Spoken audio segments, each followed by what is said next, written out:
Shalom, everyone. We have recently finished the great holiday of Pesach, and now we are moving towards the holiday of Shavuos, the day of Matan Torah. And what's interesting is that the Torah itself gives us a transition between the holiday of freedom and the holiday of Torah, and that is via the mitzvah of the counting of the Omer. The Omer was a barley offering that was brought on the second day of Pesach, and starting from that event, we start counting day by day by day, and then by weeks, until we get to the day of Matan Torah. Indeed, the Ramban has a very interesting point, that in reality, he says, Pesach and Shavuos are in fact one holiday, and the whole period of the Omer is like a Chol HaMoed that is joining two holidays. Because Pesach is the holiday of freedom, Shavuos is the holiday of commitment to Hashem, and freedom without commitment to HaKadosh Baruch Hu is nothing more than animal liberation. This is why the Gemara tells us that the korban of the Omer that was brought on Pesach is barley, which was commonly animal fodder, and the korban that was brought on Shavuos is wheat, which is food for human consumption, because freedom without Torah is animalistic, and only when it's linked to submission to the will of God does it become meaningful and uplifting and transformative, and the like.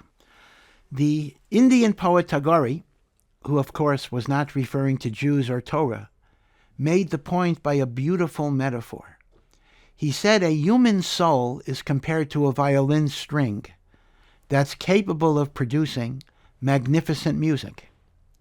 But counterintuitively, if the string is totally loose and unrestrained, I simply put a violin string on a table, you will not be able to get any music from that string. It is only when the string is tied down that the music within that string is capable of being expressed. That is the same thing that is true for a human soul.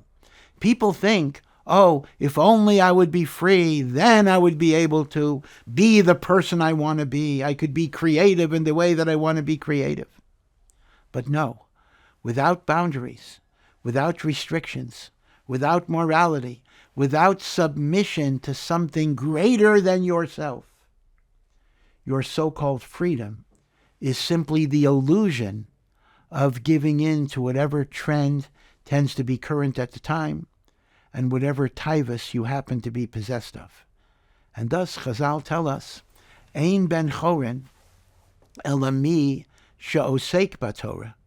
The only person that is truly free is the person who occupies himself with the Torah, because by tying myself down to God's law, I become liberated to be able to be the person that I truly am, to access the beauty and the radiance of my neshama, which is a chelek elokam mimal, literally a part of God's very essence.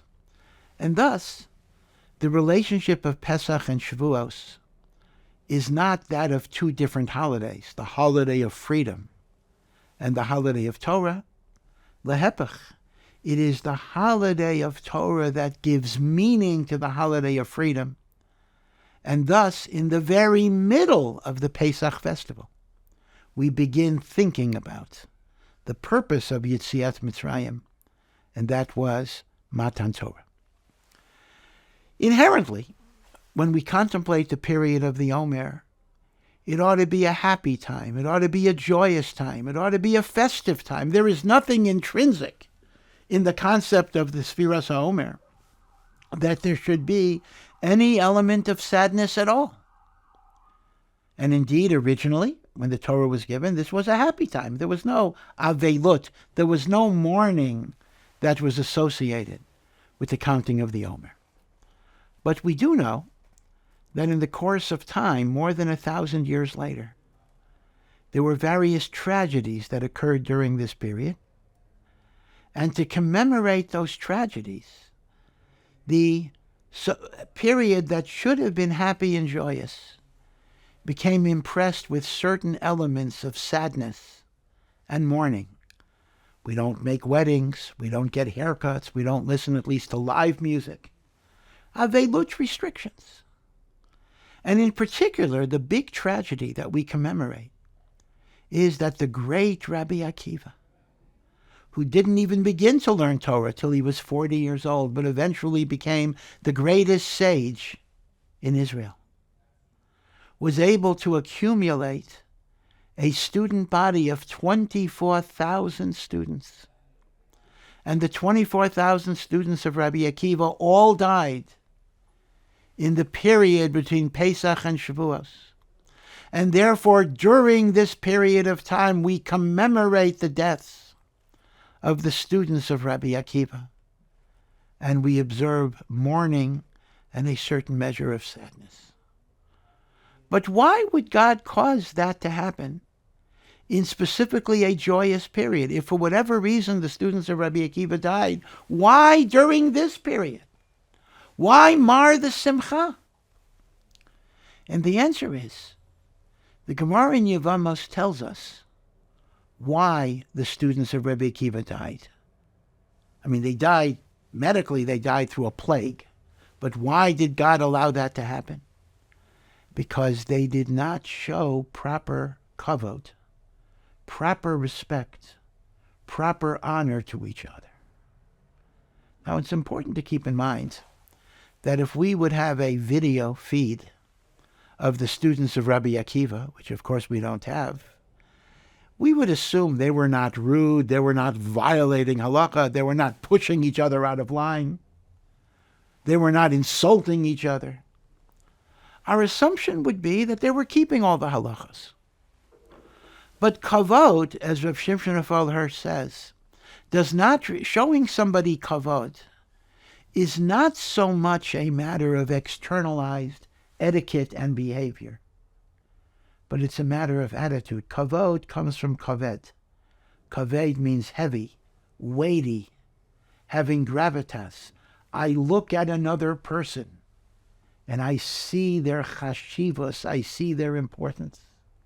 And for whatever reason, we don't even know exactly why. Perhaps because they had this great Rabbi Akiva, so they didn't bother seeing the chashivos of each other, because they all had this link to their Rebbe. They did not see kavod in each other. As a result, in their heart, there was a disparagement. There was a sense that the other guy doesn't matter. Now we know that for the Jewish people to receive God's Torah, one of the conditions for Kabbalat HaTorah was that we were Ke'ish Echad Ubelev Echad. We had to be like one person, one heart. There had to be unity. There had to be togetherness. There had to be Avat Yisrael. When there's polarization, when there's dissension, or even if there's not open dissension, but if I look at the other person and I don't see their chashivas and their dignity, then I am not worthy of receiving God's Torah, and in particular, I am not worthy of being a leader who will transmit that Torah to the next generation. So thus it was precisely during the time when we are gathered together to prepare for God's Torah, that God says, even to the rabbis and the teachers, if you do not look upon each other with respect and with kavod and with ava, if you don't see the good in each other, if you don't see the worth in each other, you are not worthy of transmitting the Torah to the next generation.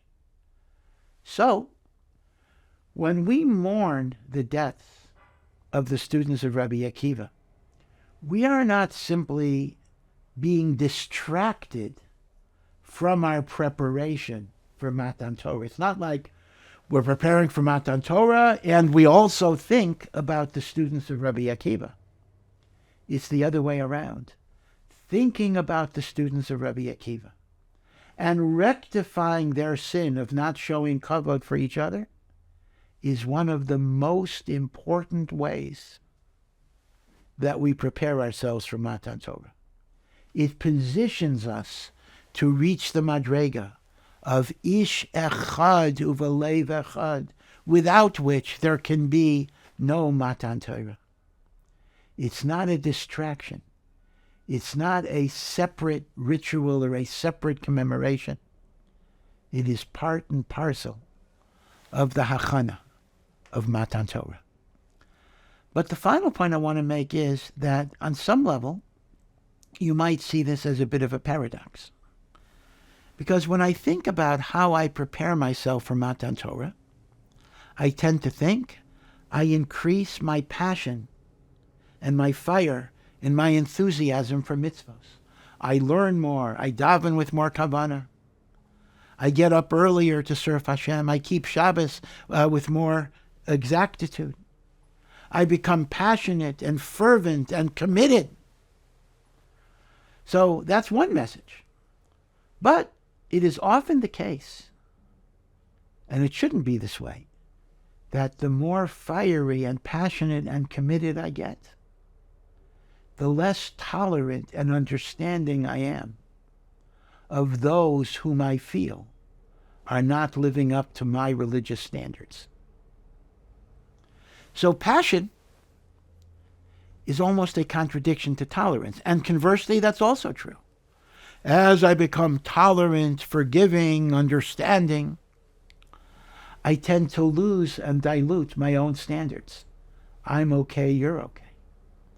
So in the world we live in, you often have passion at the expense of looking down at others, or you have tolerance at the expense of not having a passionate commitment to truth. It seems to be one or the other. Interestingly enough, the challenge of counting the Omer is that we have to bridge these two ideas, which commonly are seen to be irreconcilable.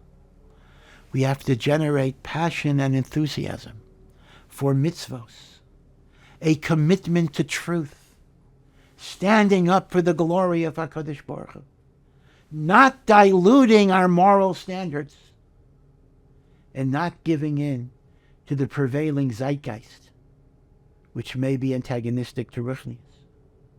And at the same time, when we focus on Talmidei Rabbi Akiva, to be tolerant, to be accepting, to be open, to be loving.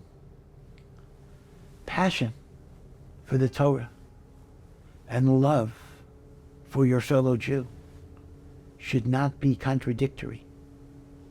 Lehepach, they are the two steps that must be brought together. Good Yom Tov, may all of us be zocha to accept Hashem's Torah in all of these respects.